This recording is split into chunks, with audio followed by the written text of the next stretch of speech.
All. Good afternoon and good morning to our friends that are joining us from the West Coast. My name is Kashana Hill, and I am Executive Director at the Redress Movement. Excited to be joining you all today from New Orleans for our Lessons from the Field conversation titled The Ongoing Fight for Fair Housing. So we'll first start with just a brief introduction of the work of the Redress Movement, and then I will introduce and turn things over to our panelists for today's conversation. The Redress Movement is committed to building a multiracial movement that supports communities in taking collective action to redress racial segregation. We work in deep partnership with local communities to repair the harm caused by intentional policies that segregated and continue to segregate communities across the country. We do our work by educating, mobilizing, shifting the narrative, and winning redress victories.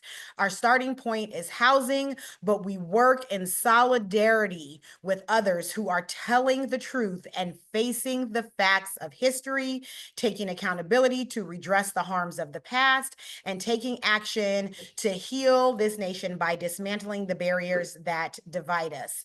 So thank you all again for being here, and I'm excited to have you all join us for today's conversation, again titled The Ongoing Fight for Fair Housing. Now I'm going to turn things over to our panelists, but first just want to briefly introduce them to you. So we will first hear from Denver Redress neighbor and one of our very committed community leaders, Monica Villela, who is joined by Redress's senior campaign organizer in Denver, Kevin Patterson. And then we'll also hear from Amika Reali, who is executive director of the Louisiana Fair Housing Action Center, as well as Aaron Boggs, executive director of the Open Communities Alliance. We're excited to have you all joining us today as advocates and practitioners to share a little bit with us about what remains to be done in ensuring that the promise of the 1968 Federal Fair Housing Act is really lived up to, and to just hear more about the work that you all are doing to ensure that that law does actually live up to its promise.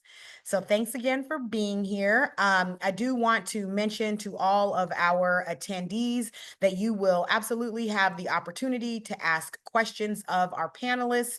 So please do make sure to use the Q&A button on the bottom of your screen to ask any questions that we will do our very best to get to during the course of today's conversation. So with that, I am going to first turn things over to Monica and Kevin. Hello, everybody. My name is Monica Villela, and I'm from the Mile High City, Denver, Colorado. I'm here to share with you my story, and I'm happy to be part of Redress.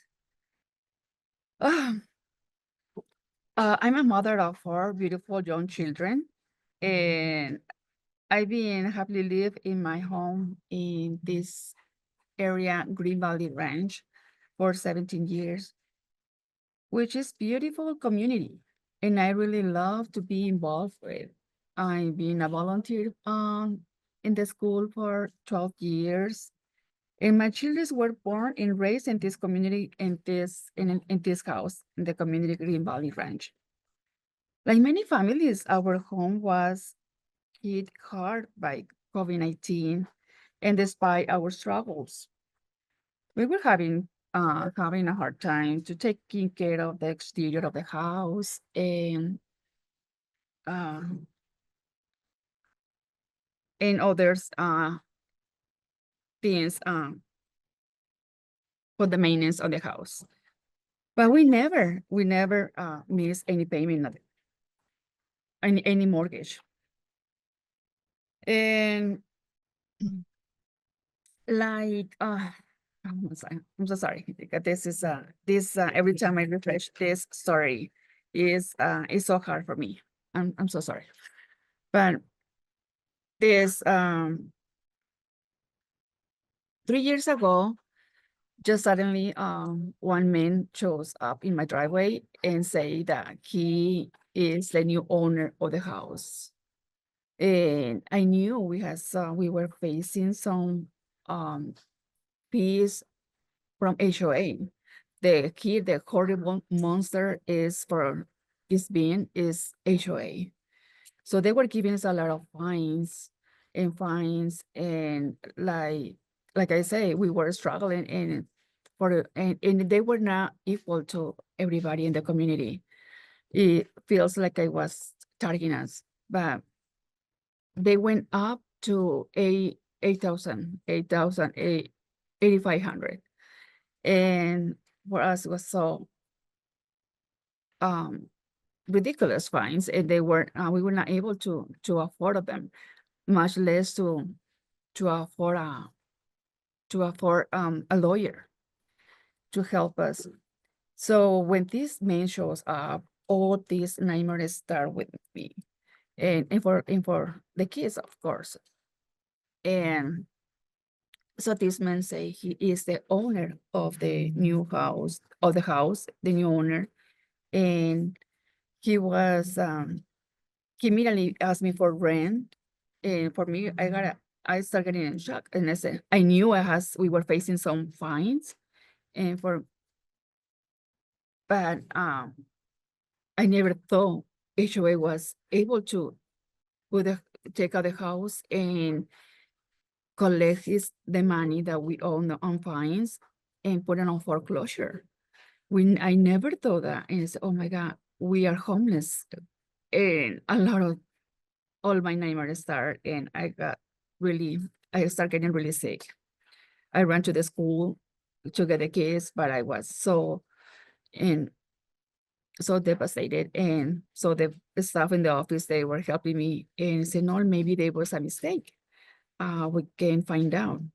But yes, of course, uh, it was a legal paper that he gave me, and he said, you can start paying me rent. And I said, how? I can't. And I said, I cannot talk. So just give me some time to swallow all this horrible situation. So he gave me a couple of papers, deed of the paper, the paper of the deed, and he left. So so I start getting some help, asking for help. My husband and me, we were asking for we were start knocking too many all the doors possible. We were knocking doors on the news, our city council, organizations. We were knocking too many doors. And a little bit later, Stacy Gilmore start contact us and she convocate everybody to a huge meeting in this library where we are. It's a big, beautiful library in Green Valley Ranch. So we had a huge meeting.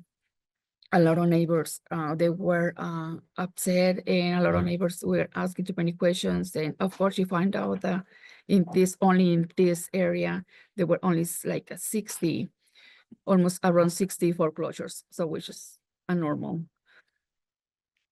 getting by HOA, horrible HOA.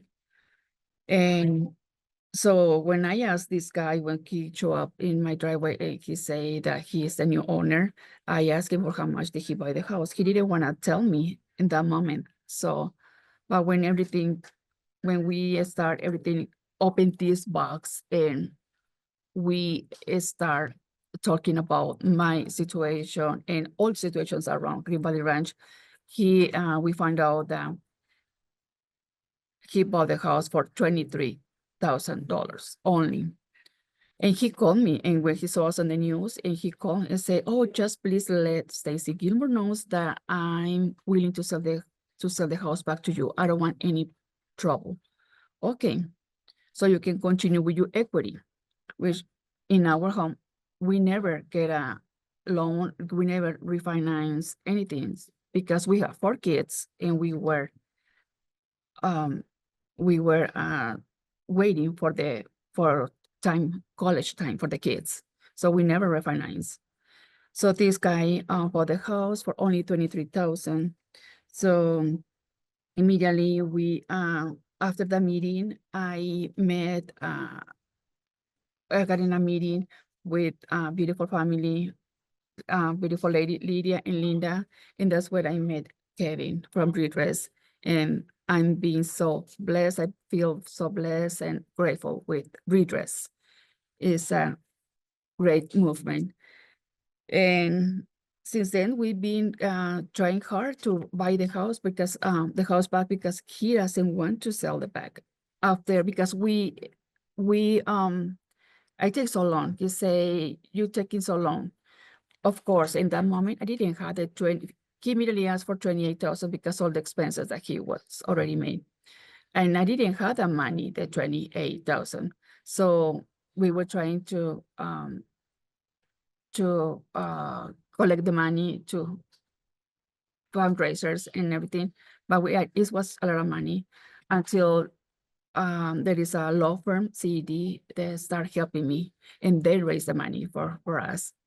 So we got the 20,000, but he didn't want to. Some months later, he didn't want to.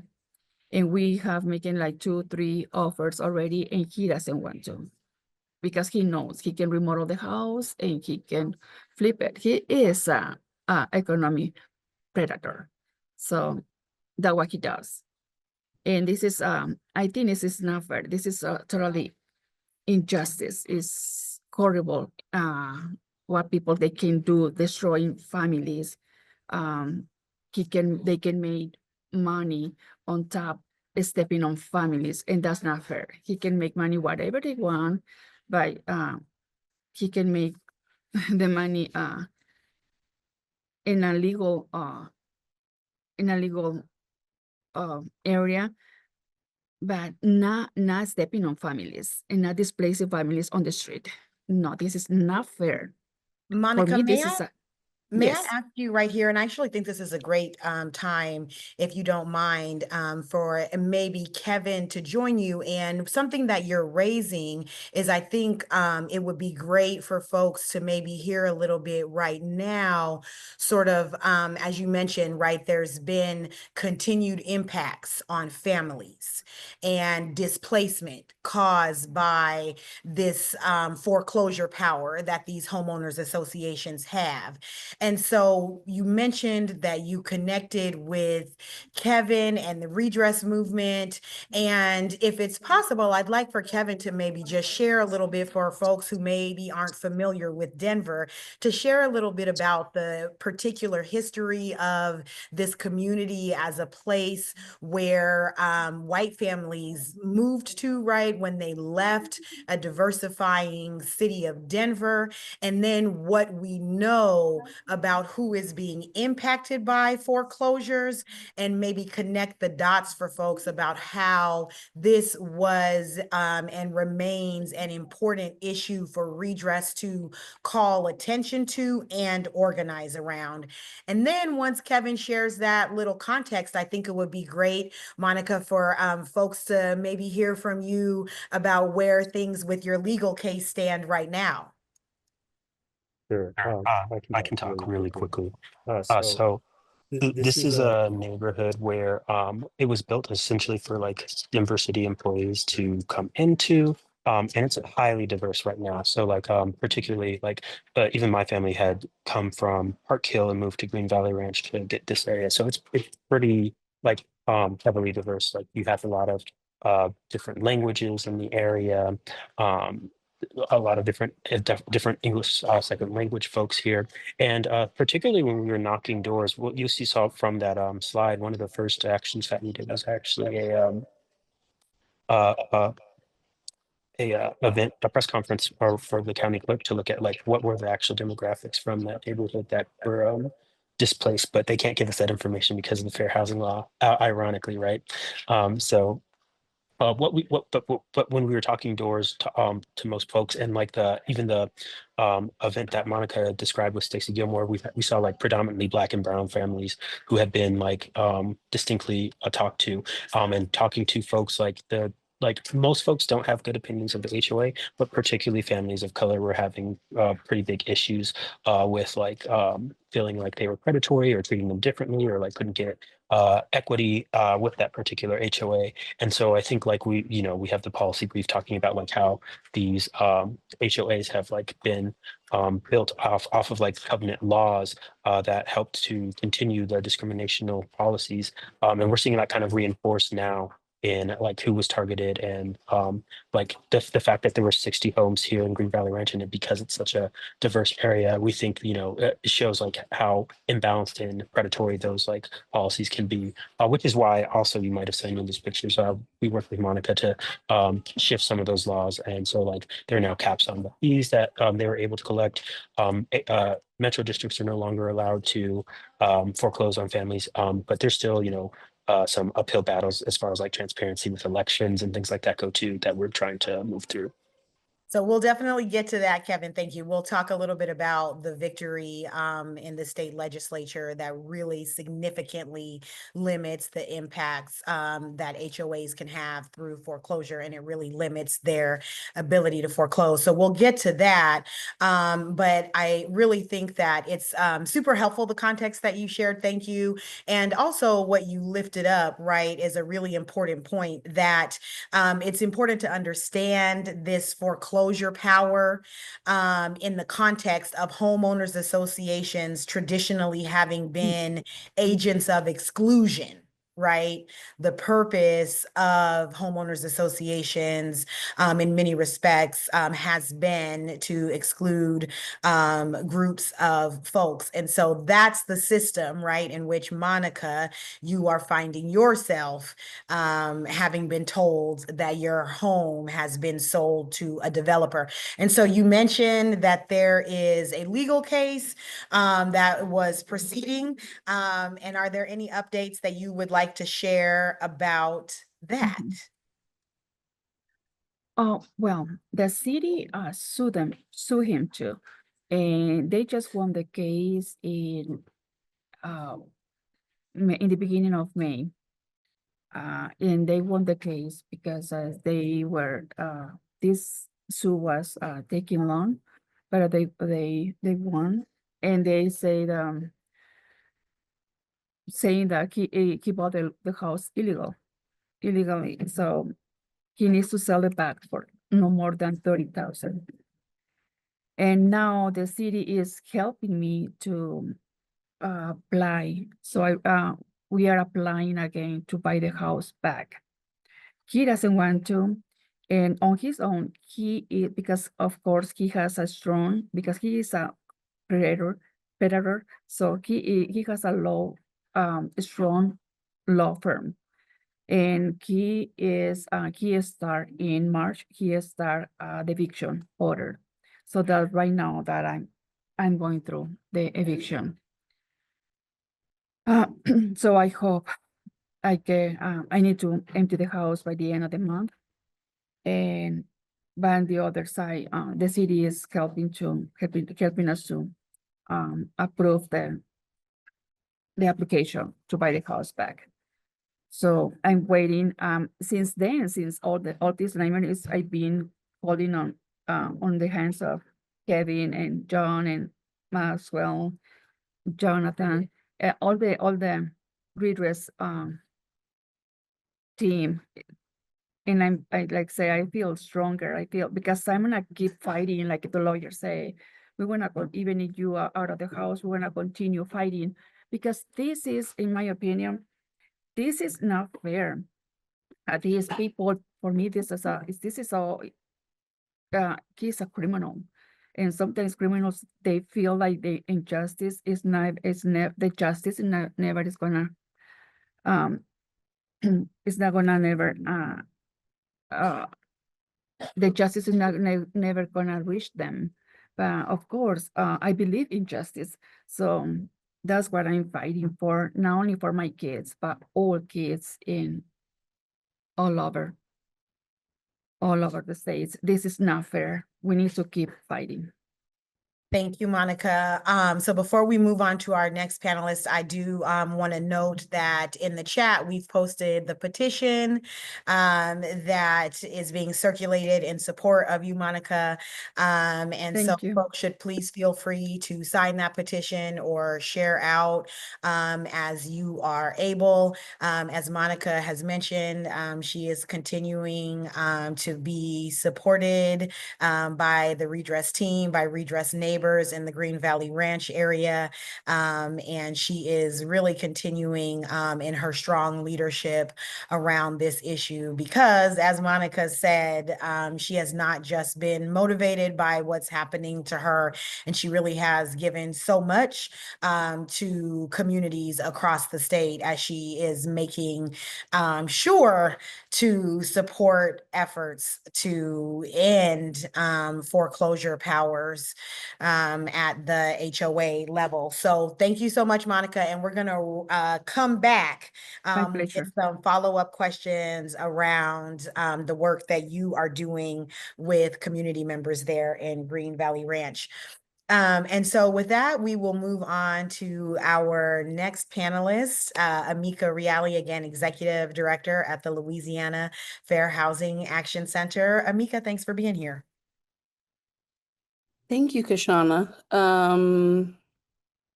And I'm just like, I'm very like, just taken like really by Monica's story and really inspired by her leadership. So sorry if I am a little bit verklempt, but I'm just like really moved by her work and her leadership. So also my for some reason my slides are not working. So I can't share, which I don't think is a huge deal. Is it the screen share option that's not working, or?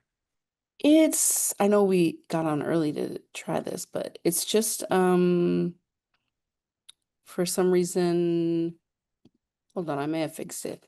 1 second.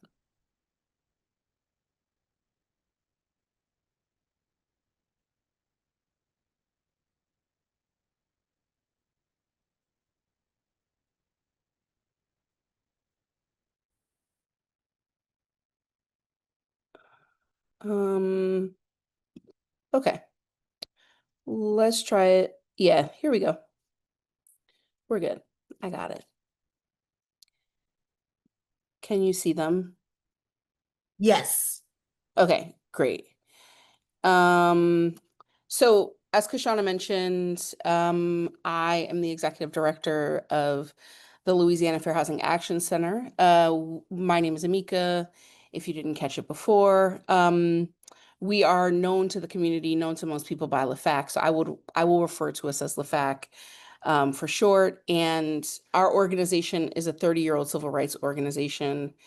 We work to eradicate housing discrimination and advocate for thriving, inclusive communities. And we're the only full-service fair housing organization in the state of Louisiana. We proudly serve all 64 parishes in the state, even though we are located in New Orleans.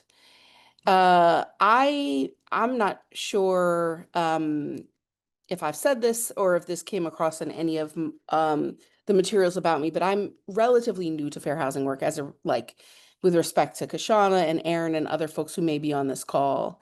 I spent most of my career in the criminal legal space and then supporting lawyers who support social movements, specifically movements for Black liberation, but also other movements. And really, I came into housing work because of my own beliefs about our current systems of punishment and how those don't really work or create safety for people.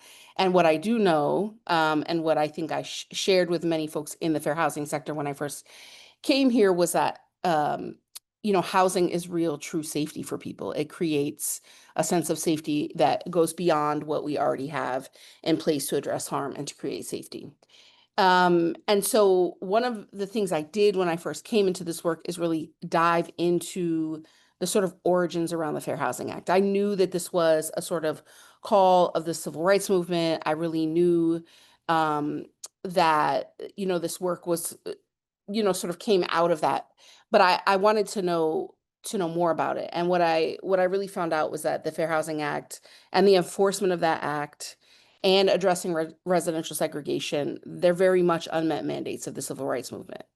And if you look at how the law was enacted, it really was the result of agitation and uprisings, both by coordinated movements and by formations of people taking to the streets to demand an end to racial inequality. And one thing I think is important to mention about the sort of like series of events that led to the signing of the act is the Kerner Commission. So there were uprisings happening in the summer of 1967. They were happening across the country in Black communities. And in response to the uprisings in Detroit, specifically, President Johnson brought together this commission to determine first how this happened and then how to prevent it. And famously, the commission in their findings found that the United States at the time was moving towards two societies, one Black, one white, separate, and unequal. And I don't think that's like a finding that is probably any different than where we find ourselves today. But I also think what's not so like well remembered about this was that the basis for the finding was really housing segregation, that the commission blamed housing segregation, and they blamed white institutions and sort of like white society who condoned this kind of separation and this kind of segregation. The report also called then for a fair housing law, and then of course, just right after the report was released, Dr. Martin Luther King was assassinated, and the efforts of Walter Mondale and Edward Brooke were sort of brought very quickly into being, and the Fair Housing Act was passed, I think April 11th, 1968. And so I think that's important to talk about when we talk about what are the challenges, because I really do think it's important to lay the groundwork for the context for today, like where we find ourselves today doing this work. So the Fair Housing Act prevents discrimination in housing, right, for these protected classes. But the lesser known thing about the Fair Housing Act, or the thing that's not like broadly known about this work, is that it was also created to eliminate housing segregation. And in the sector, everyone sort of refers to it as affirmatively furthering fair housing. And the act is like silent on that. HUD has the authority to, enact rules and regulations around how localities do that. But this administration has scrapped any proposed final rules that were put into place. And again, I say that to just set us up for the sort of context around challenges that we find ourselves in. This is a really interesting time to be doing fair housing work. It's a very interesting time to be doing fair housing work in the South, in the Deep South, where our governor sort of mimics the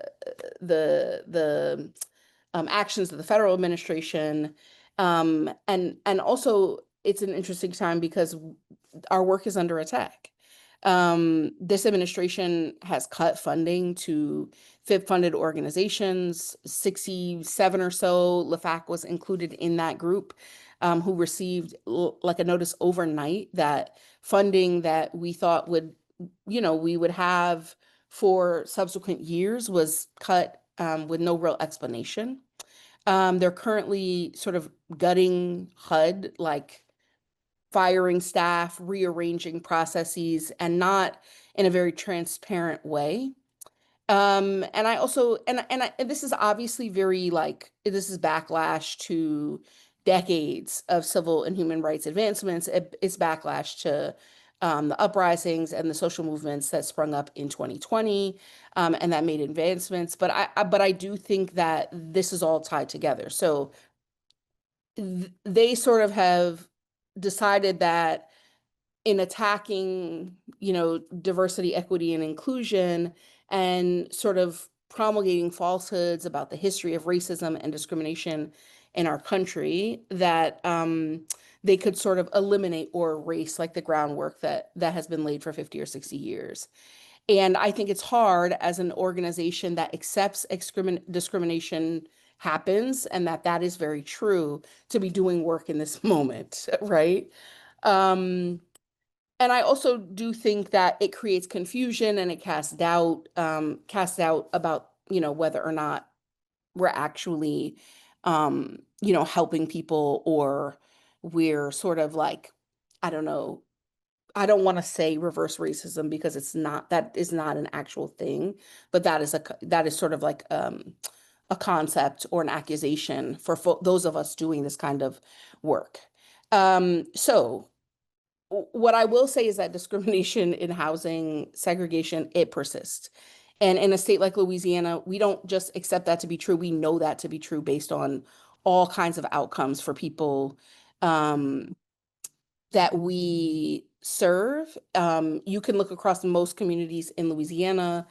There are disparities in generational wealth. There are disparities in homeownership rates and home values. There are disparities in life expectancy, in educational outcomes, in interactions with the criminal legal system. Like, there are very different realities for people of color versus people versus white folks. And that bears out across our state and is very true in the city that we call home. I want to lift up a couple of stories from our work that I think are illustrative of some of the issues that we're facing in Louisiana. So first, I'll just talk about, like, we did an investigation, a voucher study, or we did a study of voucher holders who were seeking housing. And in that investigation, we found that 68% of voucher holders were denied housing because the landlord just like did not accept vouchers, period. And then, there were an additional percentage of landlords who put conditions on the rental because the person had a voucher. So only really 12% of voucher holders were able to find housing in their search. And I think it's important to mention that because 98% of voucher holders in New Orleans are Black. And so oftentimes, even when there isn't like, you know, direct discrimination, you find that sometimes some types of discrimination are proxies for race-based discrimination. And that, we just released that report this year. Yeah. So the other thing I would also say is that we continue to see discrimination based on disability, specifically with respect to a reasonable accommodations request for service animals and emotional support animals, much more so for emotional support animals. That has not changed. This organization has done investigations and issued reports and findings about this before. I think the thing that has sort of created urgency around this for us is that the state enacted a law that we think is in violation of the Fair Housing Act that makes it much more difficult for a person to get the necessary documentation to supply to their landlord or housing provider in order to have their reasonable accommodations request granted. And not only does it make it harder, but it also creates penalties and a cause of action for those who think that a specific provider has given the documentation in error or without a relationship with the individual. And I think that is very dangerous. It's a slippery slope. It's very vague. For us is, we continue to get calls about this every day. For us, this really is something that we're paying attention to. Familial status also continues to be a big one for us. This also hasn't changed very much. This organization has done investigations about this before, has released reports. And just recently, we had a former city council person who had rental housing, agreed to rent an apartment to a young woman. And then when he found out she had a kid, sent back a text message that said that no kids were allowed in the apartment. And that is similar to many calls we get. And I think this is also an important issue to lift up too, especially because we do eviction defense work. And what we find is that most folks who are subject to eviction are Black women, head of households with children under 5. That to me creates an urgency to be mindful about familial status discrimination, and to be addressing it. I think it just shows up in multiple areas of our work, including in the fair housing work. And then for us, we also are really paying attention to in dealing with pushback from neighborhood association.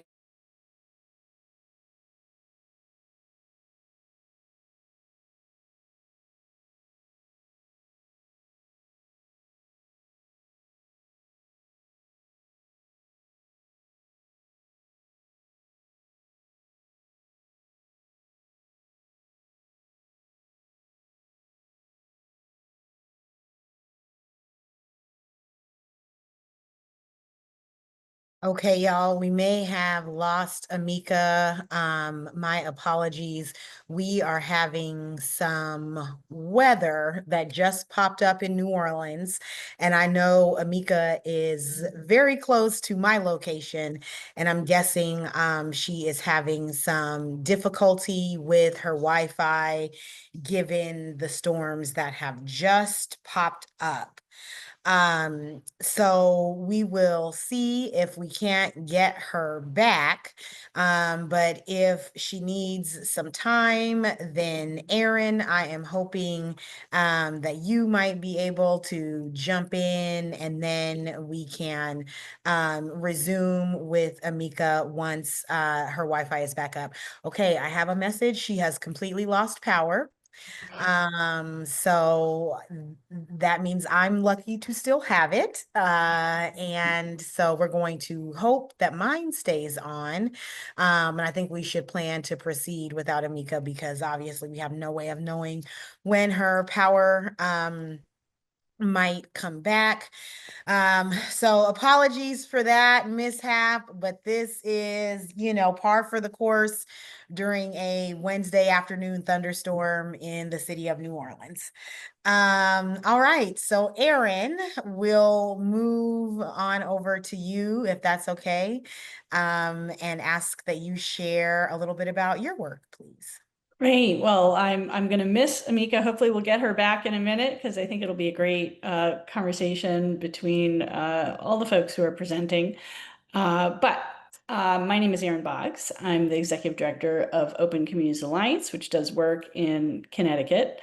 And we are a civil rights organization working to undo the history of segregation by breaking down barriers to housing choices and supporting equitable investments and policies in higher poverty areas. I thought I would break down the way that we approach our work into some different buckets, and also take a little look back over the last 50 years. Little look back and see what's unfolded in those areas over that time. For us, the things that end up really moving the ball or making a difference, or things that we focus on, are increasing public understanding and messaging around these issues, looking at what's going on in the private market, some of that testing and private litigation that Amika was mentioning. And then we spent a lot of time focusing on government housing programs or policies as levers to change, which, with the notion being that the government played a very big role in getting us into this. It needs to play a big role in getting us out. And the types of programs that we look at are tenant-based programs, place-based programs for housing, and then also planning and zoning, which is generally done at the local municipal level. So when it comes to messaging, Amika really set me up great by mentioning the Kerner Commission report. So that is kind of the genesis of a lot of framing around the work that we are all doing as a fair housing movement across the country. But it's been really an important evolution of information and research, academic research, sort of more approachable, less academic research that has come out over the years to help us understand really this history of the government role in segregation. It goes back before this, but in 1993 we had the book American Apartheid with Douglas Massey and Nancy Denton. It's still relevant. I encourage people to read it. We have the amazing work of Nicole Hannah-Jones.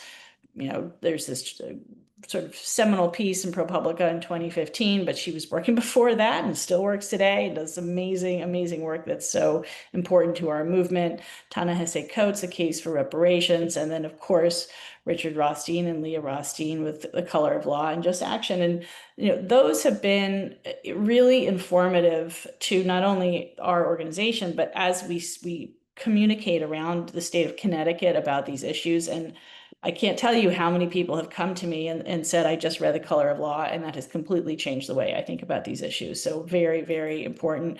And, it raises up just basic things about our history that so many people don't understand. And, when you see a racial covenant that is from your neighborhood that says no person of any race except the white race shall use or occupy any building on any lot, except this covenant shall not prevent occupancy by domestic servants of a different race. That's real. That's meaningful. This is from West Hartford, Connecticut. When I go to West Hartford and share this every single time, it has an impact. And so this stuff is really important.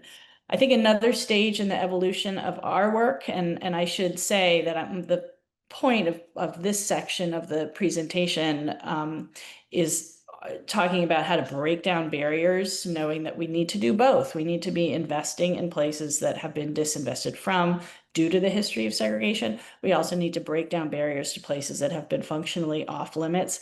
And that whole back and forth I've seen during the course of my 25 plus year career, that debate there's been a lot of tension around that in the fair housing movement.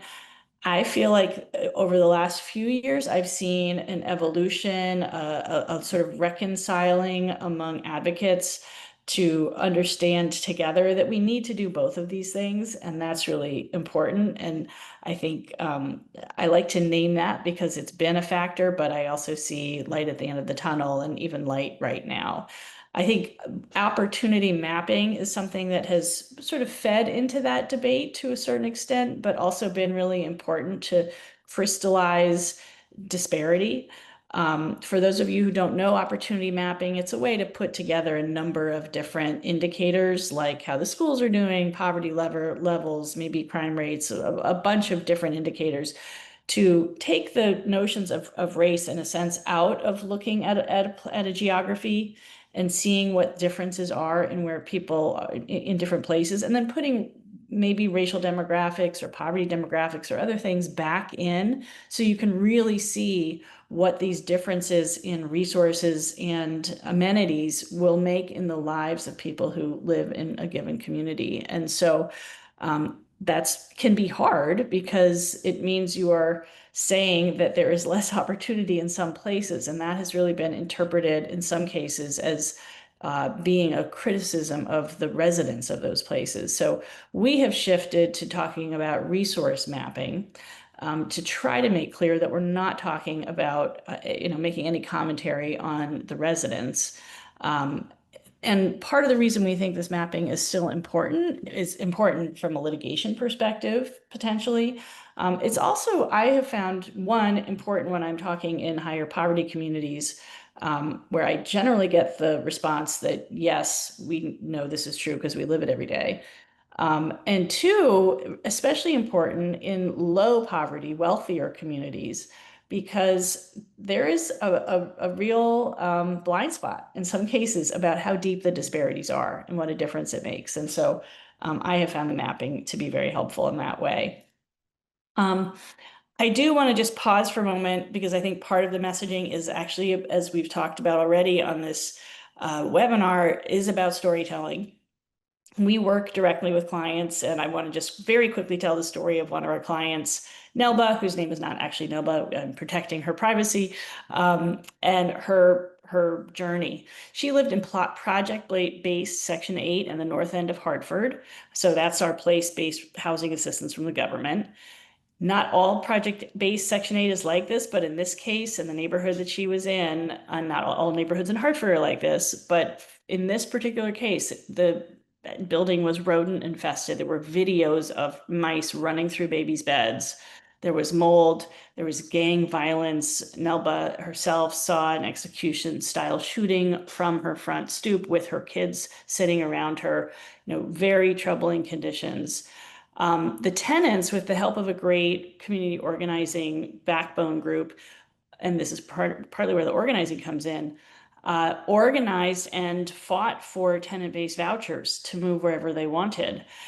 They won that, but then they faced this problem of whether they could use those vouchers. Nelba wanted to move about 5 miles away from Hartford to West Hartford, and the neighborhood she wanted to move to was sort of light years different from the neighborhood she was moving from, with high-performing schools and a whole range of other amenities.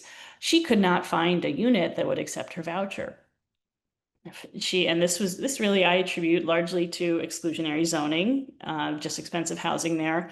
She absolutely faced discrimination on the private market, and she really got the runaround from both housing authorities as she was just simply trying to transfer her voucher from one to the other. So much so that that process, which should take no time at all, took about a year. It was crazy. So all of that goes to say, I'm not going to spend too much time on the private market discrimination because Amika talked about it, but obviously that's an important part of this. The National Fair Housing Alliance found in their last Fair Housing Trends report 34,000 reports of discrimination, which was the highest they had found, I think, ever.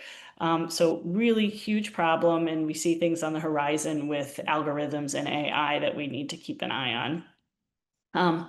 With tenant-based government housing assistance, the history here is long. It even predates our 50-year time frame here.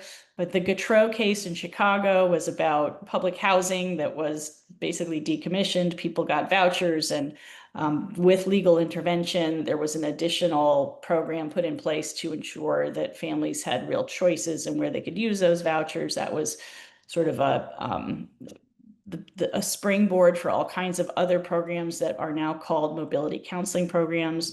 Those were put to the test again in Thompson versus HUD, which was filed in 1995. This map here is where families in Baltimore lived after public housing was decommissioned, and they did not get any assistance to move to neighborhoods of their choice.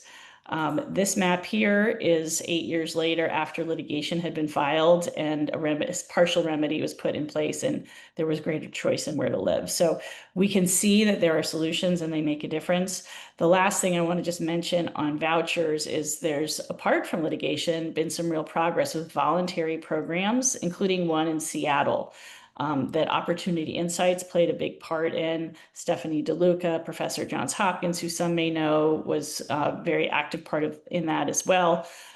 In that study, they found that when mobility counseling was offered, 54% of families moved to lower poverty areas, and without mobility counseling, it was only 14%. So really big difference, and very much a part of getting choice for families.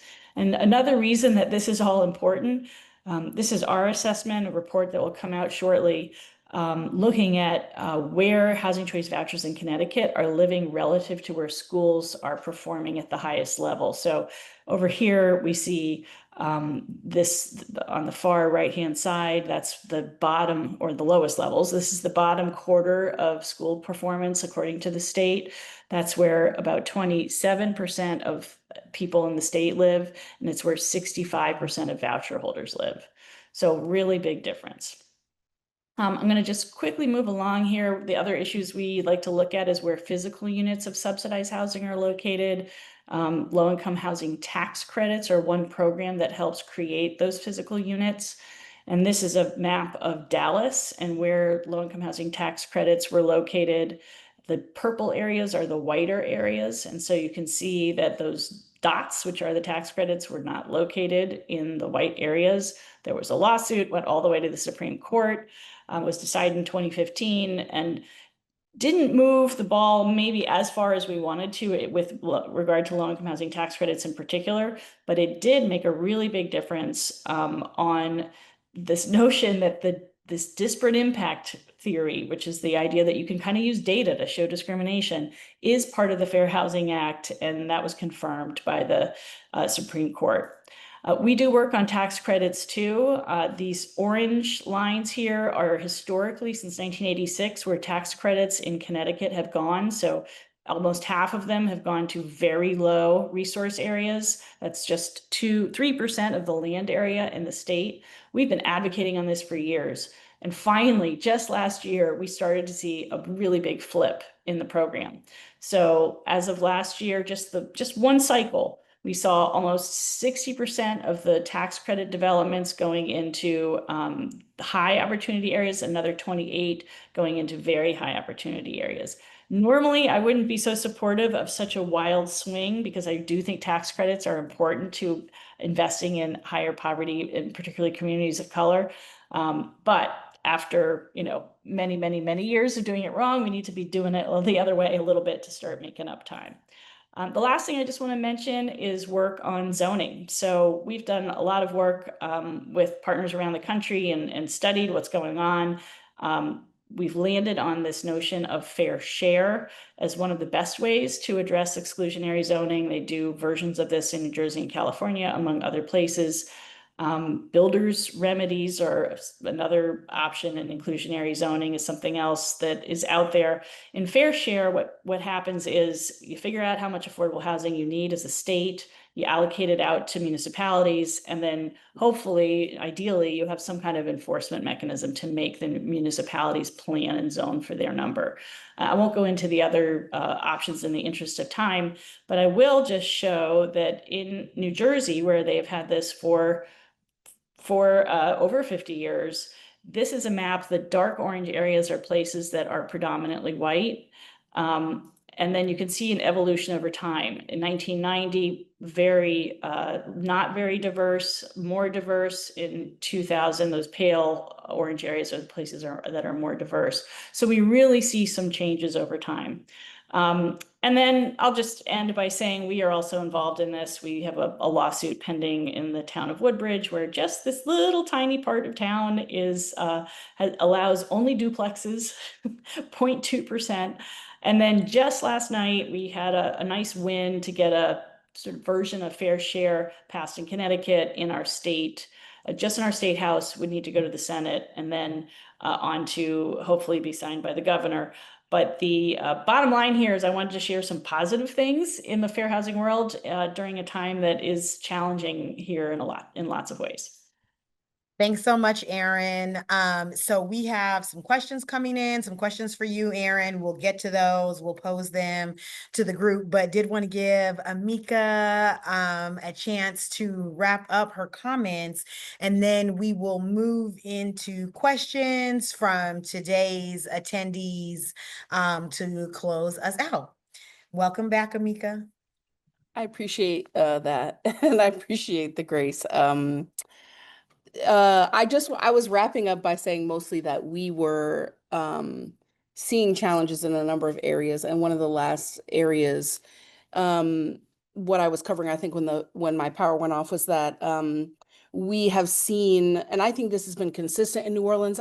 I know there's been consistent energy from neighborhood associations in parts of the city, advocating really to keep their neighborhoods very white and very wealthy. And they do this by advocating and showing up at city council meetings and other meetings to advocate against multifamily housing being put in their neighborhoods. And one most recently is really been promised since just after Hurricane Katrina. The person was a client of ours. We sued. We were successful. The local housing authority promised to create a certain number of units there have been lots of delays. The neighborhood association came out and tried to stop it.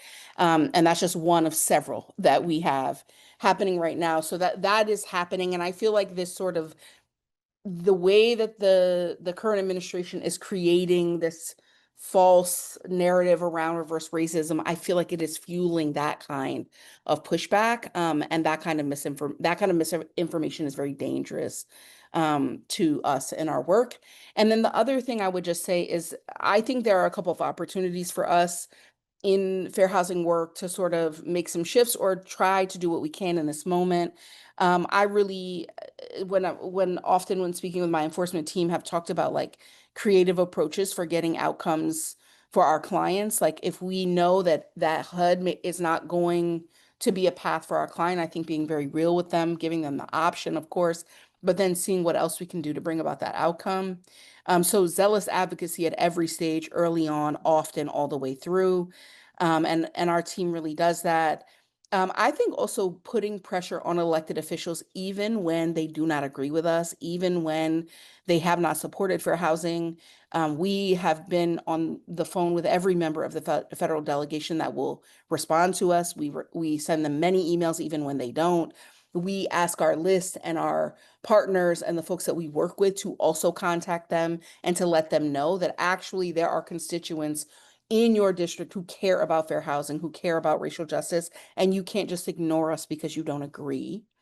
And so, and the other thing I would say, and this is a thing that I think the leadership prior to me really instituted, and I think it's a really great thing, and it has helped us through this, is working in cross-sector coalition and building community cross-sector. So we work with housing partners, but we also work with criminal justice folks. We work with people who care about the budget. We work with people who care about elections.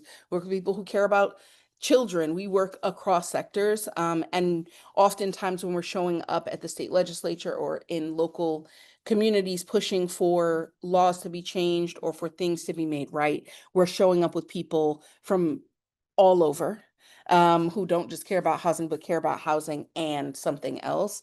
And that has been really fruitful for us, and we've been really leaning into that. So I just wanted to offer that as like opportunities for us in the fair housing sector.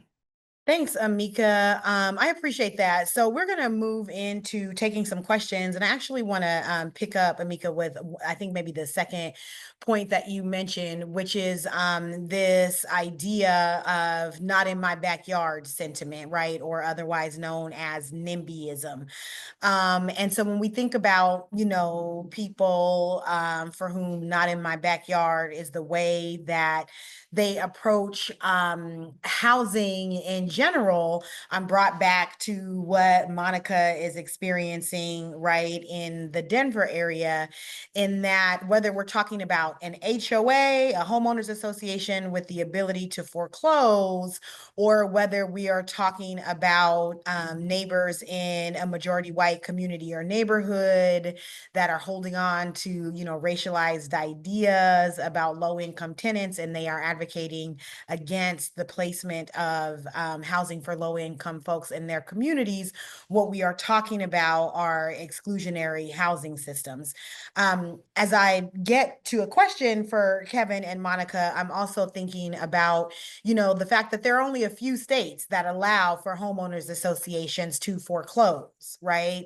And we're joined by some redress neighbors in Charlotte and in North Carolina as well, where some of those powers of foreclosure for homeowners associations are also present. So this is definitely an issue that is impacting folks in communities, not only across the country, but communities where redress is currently organizing.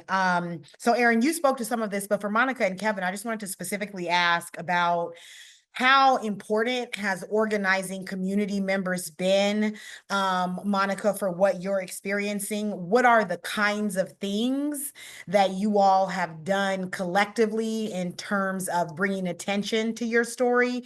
And then Kevin, if you can tell us real briefly just about the success that folks in Denver have had at the state legislature in limiting foreclosure power. So again, for you, Monica, how important has it been to organize with your community members? What are the kinds of actions you all have taken to bring awareness to your story?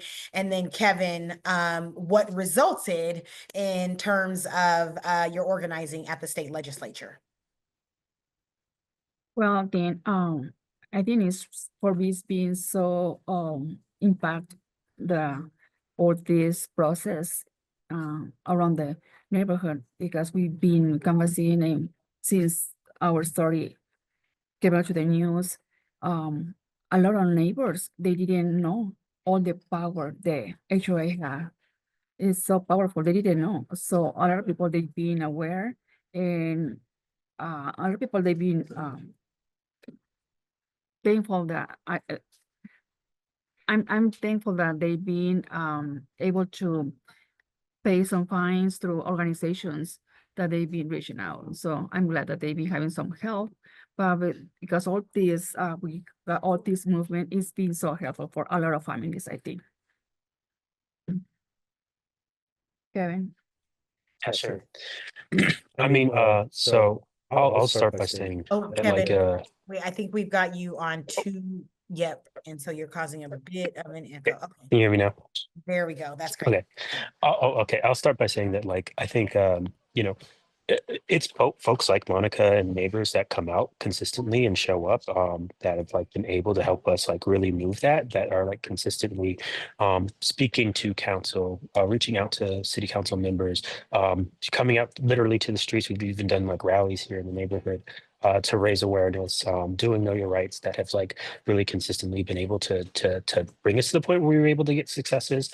Some of those have been like two policies that we were able to pass that both stop, like that's one stops full blown metro districts from foreclosing on houses, but also we've been able to cap the ability for HOAs to foreclose, and compile legal fees based off of like some of the fines that Monica was talking about. So there's been a pretty big stipend on that. We're also able to get like a waterfall of like right of first refusal if they do get to the point where there's some foreclosures. There's also supposed to be some legal mediation that the HOAs are supposed to be doing with families if that gets to the point where like there are fines that they can't do that. And like Monica was saying too, there's organizations that can also help support with like fines that you're not able to do.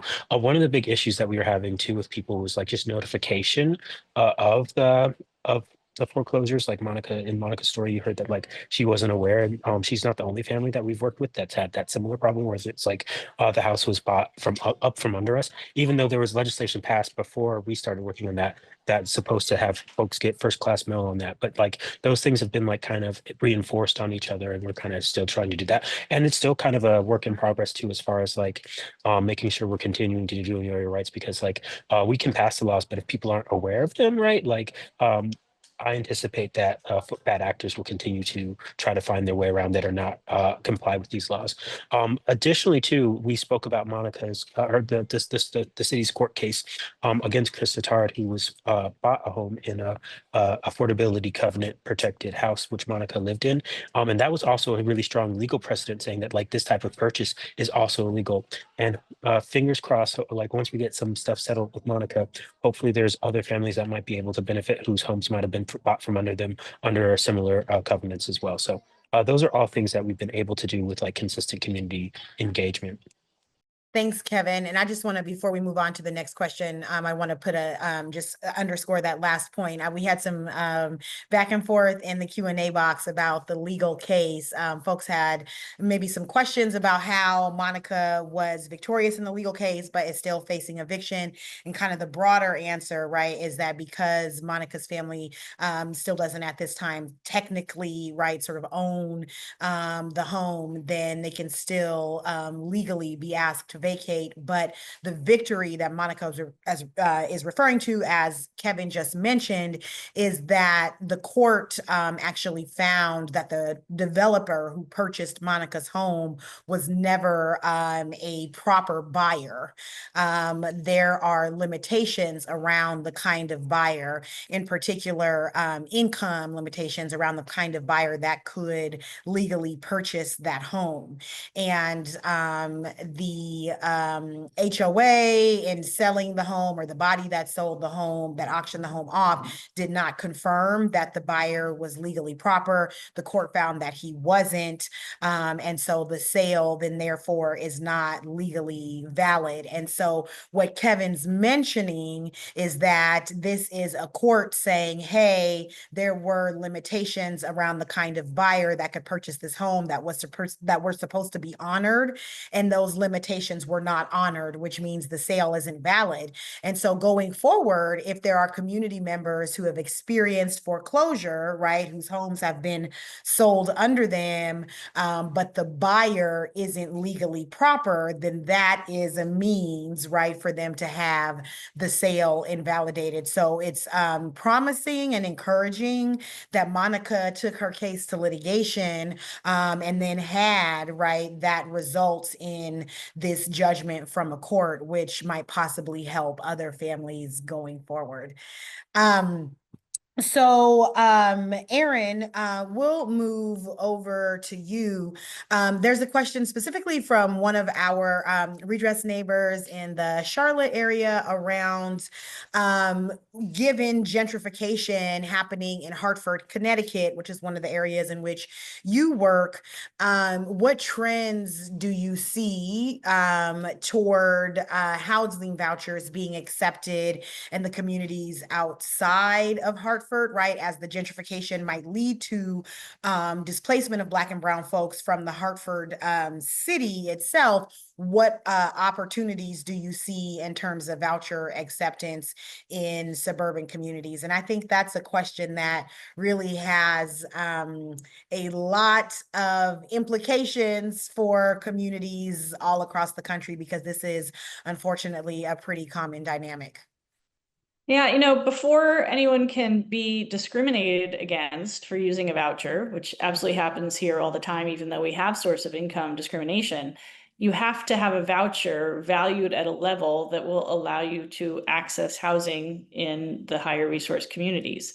And even though, and this is digging into the weeds for voucher nerds, we have something here in Connecticut, which is true in, I think it's now 41 places across the country, called a small area fair market rent in the Hartford region, meaning it's rents for it's a valuation of the vouchers that are more sort of micro market focused than the normal way of calculating the value of the vouchers, which is supposed to make them more usable in the Hartford suburbs.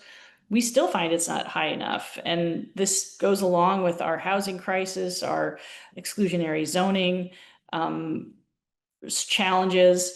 But we've been advocating with the State Department of Housing and housing authorities to actually go to the max that they can in terms of how they value their vouchers, get exception rents from HUD wherever possible, and undertake studies of the market on a pretty regular basis to make sure that they're targeting those voucher values correctly. So, Ebony, that doesn't quite answer your question, because it's at a certain level, it's a little unclear what the acceptance level would be. But we do know that there's a systemic problem in the way in which the vouchers are valued that prevents us from even getting to, being able to answer that question.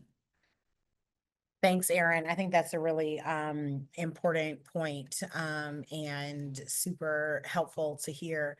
If folks have additional questions, please do feel free to share them in the slide. But Amika, I wanted to follow up, or I'm sorry, please feel free to share them in the Q&A box and we'll get to them. But I wanted to follow up on something that you mentioned about, continued enforcement options. When we talk about enforcement, I should clarify that I mean legal enforcement, right, of the Fair Housing Act. So one of the things that groups like the Louisiana Fair Housing Action Center does is they are representing people who have experienced housing discrimination. So attorneys on staff are filing lawsuits, right, for people who have experienced discrimination under the Federal Fair Housing Act. And I guess, the question that I have for you is, given that, we're faced with a federal government and administration at this time that is really working to dismantle and defund the groups like LAFAC that do this work. What are the continued options for legal enforcement going forward for people who are continuing to face discrimination under the Fair Housing Act? Yeah, I mean, I think this is just a really tricky time because we're not, like, I don't think anyone on our team is inclined to comply with any of this administration's like random acts of undoing precedent or law or like sort of legislating by executive order. So some of this is just like we proceed with caution, file lawsuits based on the law that we know we have at like the tools we have at our disposal. And we've had to really think about doing that more often because HUD is kind of confusing right now.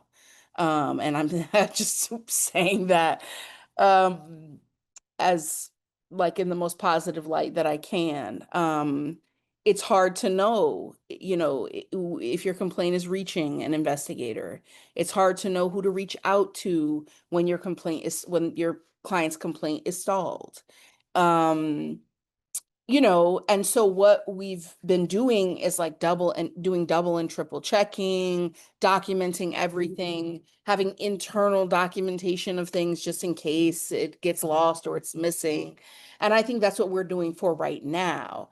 I think the bigger question for us, and probably lots of other fair housing organizations, is how do you use the law to benefit your client, and how do you use things that aren't necessarily legal to force a sort of outcome that you want for your client. So that's why for us, these cross-sector relationships, partnering with grassroots organizations is super important for us. We're not organizers. We don't have organizers on staff. But we work very closely with them, and we do that because we know the power in organizing, and we respect that, right? And we know the power of that to move the courts and other like entities. I think the other thing for us that we're thinking about is communication strategies and narrative strategies. We've used these things in the past, but I think it's kind of important to start drawing on those again, because we have to counter some of the misinformation, but also narrative really puts pressure on public officials. It puts pressure on other folks to really think about what's at stake, what they need to be doing with their power in the positions that they're in.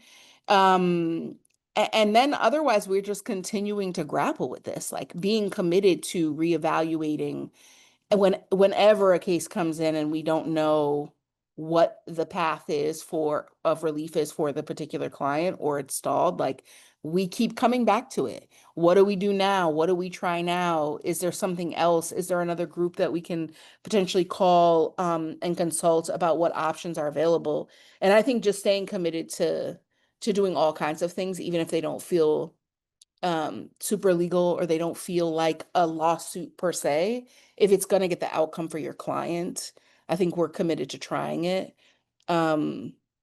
Yeah, so that's where we are, sort of trying to work it out with every case and figuring out what a larger strategy is for us, while also trying not to obey in advance, like, pushing forward and leaning on what's already there, even if they say it's not real or valid. Thanks, Amika. And I actually think that you've provided a really great, I think, way to wrap us up. You know, what you lifted up is really what we're all left with, right? Sort of figuring out how we can fight in all the ways that we have available to us. And so at Redress, we're certainly committed to continuing to fight. And we're grateful and thankful to have all of you joining us in that fight. And so with that, I want to offer gratitude on behalf of the staff and board of the Redress Movement. Want to offer gratitude to our panelists. Thank you so much for sharing your stories and your work. Monica Villela, Aaron Boggs, Amika Reale, we appreciate you. We are with you in everything that you are doing. We're thankful for the time that you've shared with us today. For all of you in attendance, thank you so much. Always honored to have our Redress neighbors and folks that we work in partnership with joining us for these conversations. It's great to see you as always. For those of you who have not yet signed up to join our email list, please do so, or check out our website if you haven't already at redressmovement.org. You can find all kinds of information about the work that we do. We're currently organizing in 4 cities across the United States: Omaha, Nebraska; Denver, Colorado, of course, as you heard; Charlotte, North Carolina; and Milwaukee, Wisconsin. Again, thankful for all of our partners in those communities who have joined us here today. Thanks to all of you for spending the afternoon with us, and we look forward to seeing you at the next installment of Lessons from the Field. Thanks again for joining us.